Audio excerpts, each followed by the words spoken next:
Hello. Yes. So today I'm actually not having my interview around.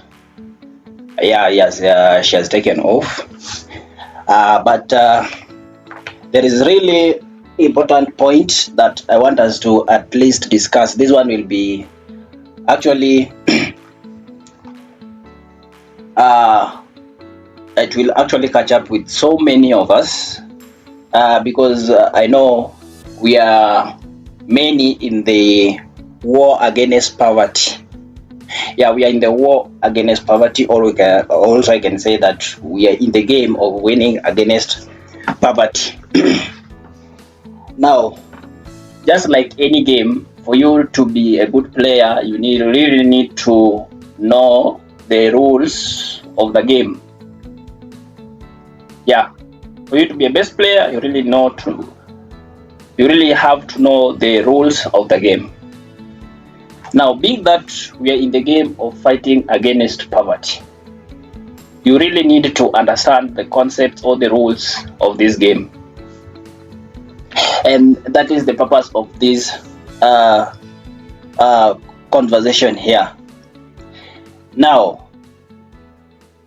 I will start by explaining the basic concepts about or pertaining to this game, and that majority, I know majority are not aware, and even those who are aware have been just assuming, they have not been taking this one seriously. Now, we know that we operate within an economy. An economy has policies. Each and every economy has a policy and has concepts. Now, I just want to begin with the principles of currency. Now, you all know about currency, and I want to really draw a distinction between currency, time, and goods and services. Goods or services. So that's what interplay within the economy, and that's all what has been playing, and that's what has even created the classes that we currently have in the economy, whereby we have the lower class, the middle class, and the upper class. And also those classes can also be again subdivided into subdivisions, such as maybe, for example, upper class, we can say upper middle and upper lower, and the same to middle and the lower. Now, these classifications happens because there are those people who have understood how the economy works, and that's why they are winning. Basically, I want also to emphasize that there is no one poor when you're still alive, and the reason is, if you know the rules of the game, then it's just a matter of these factors that I'll be discussing here, and then you will be just change your class. You will transition from where you are to a different class, and for those people who are still ignorant, you'll be left behind. Now, I want to start by saying that currency actually is bound to jurisdiction. Like, currency is currency respects jurisdiction. Yes, so that is first thing that you should know, that currency respect jurisdiction. And by saying currency respect jurisdiction, this is what I mean. Currency is not universal. Currency is an economic concept. Okay, currency is just a medium of exchange. So until you realize and you understand that currency is just a medium of exchange, then you will start to win in this game. Another thing I want to say about currency is the currency is an indicator. Is an indicator of specific economy. For example, US currency, that is the US dollar, indicates the strength of US economy. The same applies to Kenyan currency, Ugandan currency, or the rest of the currencies of countries in the world. So currency is an indicator of strength of an economy. So if you want to know the strength of your economy, just go and look at the ratings. The ratings, where is it appearing? Where is your currency appearing in the list of exchange rates? Then you will know that's just a true indication of your economy. Another thing I want to also emphasize on is time and goods and services. Now, all this I'm talking about, okay, currency I've said is just an indicator of what? Of the strength of economy. But what my point of focus is on time and goods and services. And for services, I want particularly to talk about the skills that you are possessing. So once you understand the relationship between these points or these aspects or these factors, that's the beginning of you transitioning to the next. You will know how to play well. Now, we have time. All of us have time. And what is unique to each of us is now what so many people call value. And this value, if you break it down, is just what you can offer, the skills that you know. Yes. Yeah. So if you multiply time times the skills you have, you come up with what we call value. And that value, if you give it, for you to give that value to someone else, it's where the currency now chips in. Now you will demand what? You will demand for a currency. Then you pass the service or you pass the goods to the next person. So once you've understood that currency is not really assets in itself, it's just a medium of exchanging goods and services, then the better you are. So I might not be having currency in my account at the moment, and that's what majority do take as someone is poor, like you don't have the currency, which they call money, though there is a distinction between money and currency. There is a slight distinction between money and currency.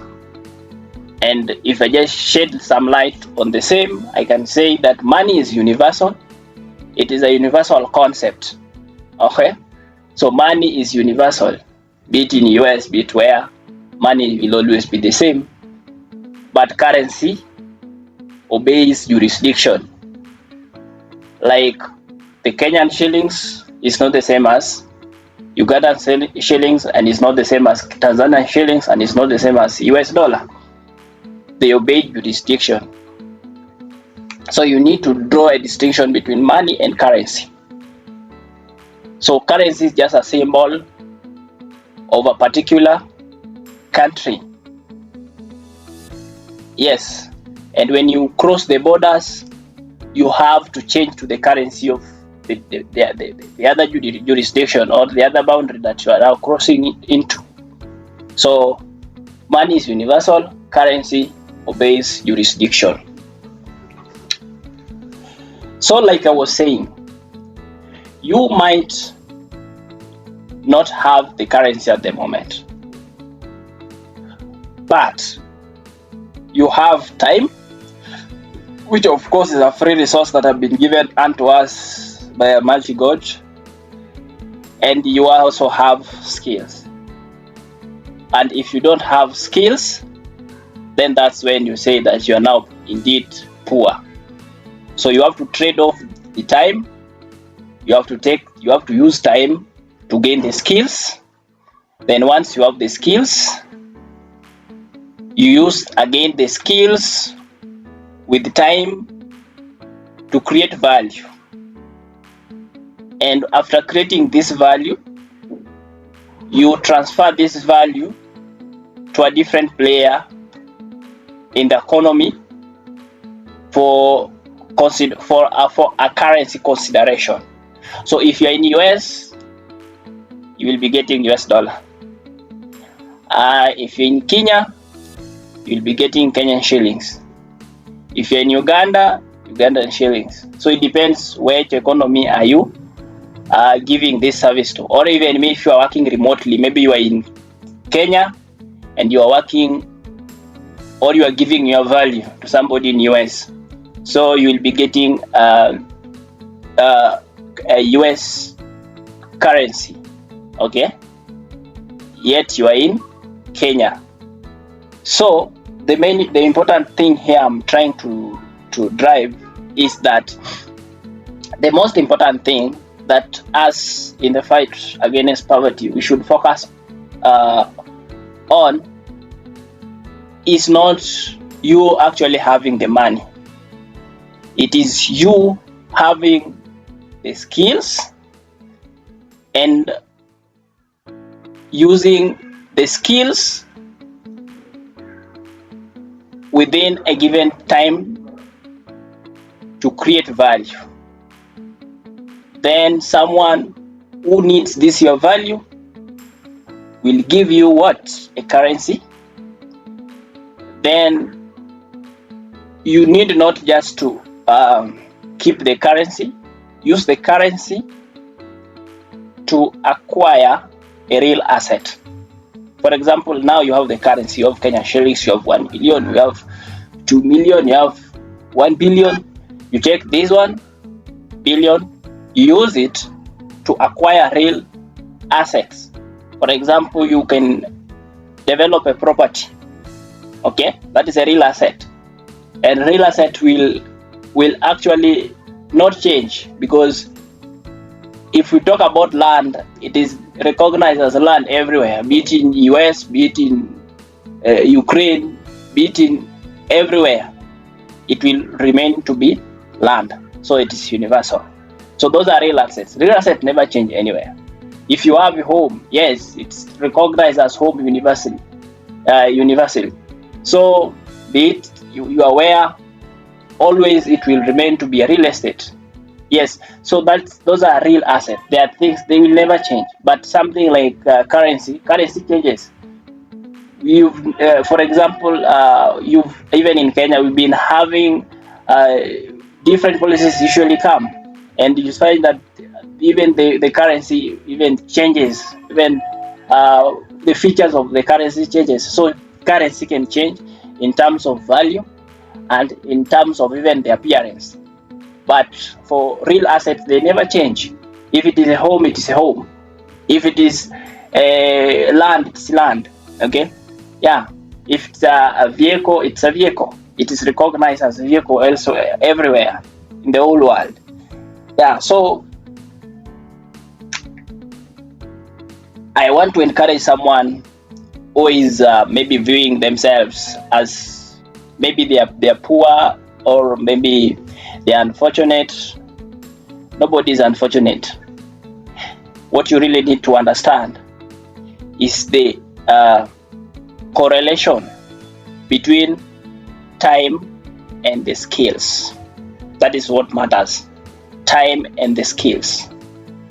Yes, use skills to create value.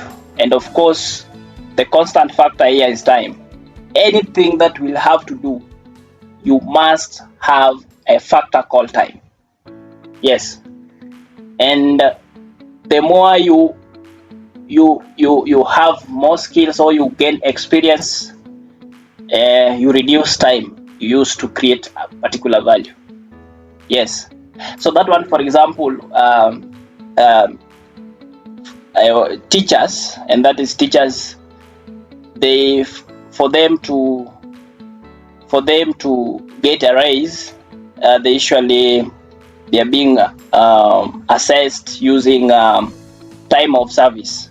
Yes, your time of service as one of the major factors that they consider, or the TSC, the body is responsible for this, consider. Yeah, you understand? So you use time to create skills. If you really use time to create skills, and then use skills to create money. So if you have skill, any skill, then don't consider yourself as a poor person, because it's just a matter of you communicating the skills that you have. It's a matter of just giving these skills or other value to the next person who needs this value, and with that you will have the currency, and after having the currency you can use this currency again to get other services and goods, or to acquire other assets. So that is the main theme of today. I wanted to at least draw a distinction between currency and skills, and what we call value. Okay, and just to summarize, or in a nutshell, I can say that focus on having the value, and the value is the skills that you possess. Yes, and I've said that time is a constant factor. So if you want to create the value, there must be time that you have to take for you to create the value. Yeah, so even if you are still not having the currency, which I've said is just a medium of exchange in itself, it's not an currency itself, is not an asset, it's just a medium of exchange. So when the earlier you understand the concept, the better. So even if you just have the skills itself, then that skill, it's the value. Okay, so once you've considered and you have understood your skills or your value, the better you are, because somebody will come and exchange it with currency, and once you get the currency, you don't hold the currency, you use that currency again to what? Acquire other assets. Yes, so let us work on having the value, that is your skills. And of course, let me tell you, somebody, even if you don't have skills, you will really have to get the skills, and for you to get the skills, also you will get it from someone else, and for that person to give you the skills, you'll also have to give the person the currency. So there is an interplay here. You exchange currency for the skills or the value, or okay, but I can say that skills and time is a constant. Time is constant to everyone. So anything, be it you want the currency, you have to use the two, skills and time. And if you want the skills, you have to use currency and time. And if you want time, also you have to use skills and currency. Let me just give an instance here. For example, for guys, you know very well that let's say for example, if you have an appointment somewhere, maybe you have an appointment in US and you're in Nairobi, for you to catch up with time, okay, you can either use air or you can use sea. Okay, but when you use sea, you will actually take longer hours for you to get there. But when you use air, you will get there you will use less hours to get there. So for the person who is using the sea will pay less. The person using air will pay more. Why? It's a good illustration of how time, the trade-off between time and also currency and skills. So you have an appointment, which means that you are going to deliver your skills, so your value. Okay, and now you have to trade off with the time.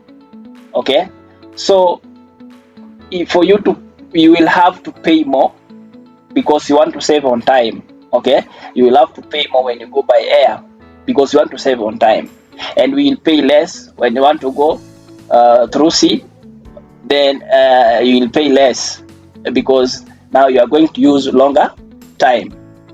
Yeah, so it's very important to understand the correlationship. Of course, I can say that currency, time, goods and services or value is having a positive correlation, a strong positive correlation to each other.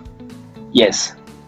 So to summarize, focus on creating your value. So time is constant. Use that time, create your value.